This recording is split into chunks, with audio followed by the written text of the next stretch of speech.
கொண்ட முதல் கல் கோயிலின் வாசலில் படிக்கல்லாக இருக்கிறது. கடைசி வரை காத்திருந்த கல்தான் கலசம் ஏறுகிறது. நீ கடைசி வரை காத்திருந்து விட்டாய், விரைவில் கலசம் ஏறுவாய்.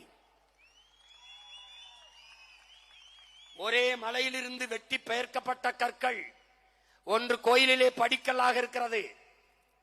அதை மிதித்து மிதித்து பக்கத்திலே இருந்து உடைக்கப்பட்ட கல் உள்ளே கோயிலில் சாமி சிலையாக இருக்கிறது. கோயிலை பூட்டிவிட்டு போன பிறகு படிக்கல்லாக இருக்கிற கல் உள்ளே சிலையாக இருக்கிற கல்லிடம் கேட்கிறது, என் உடன் பிறந்தவனே, என் தங்கைகளே, என் பேரன்பு மிக்க பெற்றோர்களை கேட்கிறது, ஏய் மச்சான், 2 பேரும் ஒன்னாதாண்டா ஒட்டி இருந்தோம், ஒருத்தன் தாண்டா வெட்டி எடுத்தான், நான் காலுக்கு கீழே படிக்கல்லா இருந்து மிதிபடுகிறேன், நீ உள்ளே வழிபடுகிற இடத்திலிருந்து எல்லோரும் உனக்கு பூஜை புனஸ்காரம் செய்து பாலாபிஷேகம் எல்லாம் செய்து விழுந்து விழுந்து கும்பிடுகிறானே ஏன் என்று கேட்டதற்கு அந்த சாமி சிலையாக இருந்த கல் சொன்னது, மச்சான், நீ ஒரே அடியில் கீழே விழுந்து விட்டாய், அதனால் படிக்கல்லாக படுத்து கிடந்து மிதிபடுகிறாய். நான் இந்த மூக்கு இருக்கிறவாறு மூக்கு இதுக்கு 3000 அடி தாங்கி இருக்கனடா. டே, என் கழுத்து இருக்குவார் கழுத்து அதுக்கு 7000 அடி தாங்கி இருக்கனடா.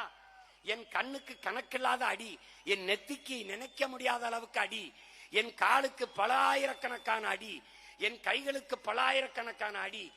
ஒளியின் வழி தாங்கியதால் மக்கள் வழிபடுகிற பேரொளியாக நின்று கொண்டிருக்கிறேன். தொடர்ந்து தொடர்ந்து தோற்று தோற்று அவமானம், ஏச்சு பேச்சு, கேடுகட்ட கேவலங்கட்ட விமர்சனங்களை தாங்கி தாங்கி நிற்கிற நாம் உறுதியாக இந்த மக்கள் போற்றப்படக்கூடிய இடத்தில் வென்று நிற்போம். நீ உறுதியாக இதை நம்பு தம்பி.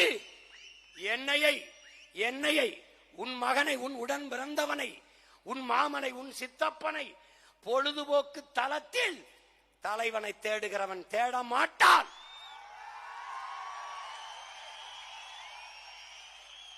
போராட்ட களத்தில் தனக்கான தலைவனை எவன் தேடுகிறானோ அவன்தான் உன் மகன், உன் உடன் பிறந்தான் என்னையை தேடுவான்.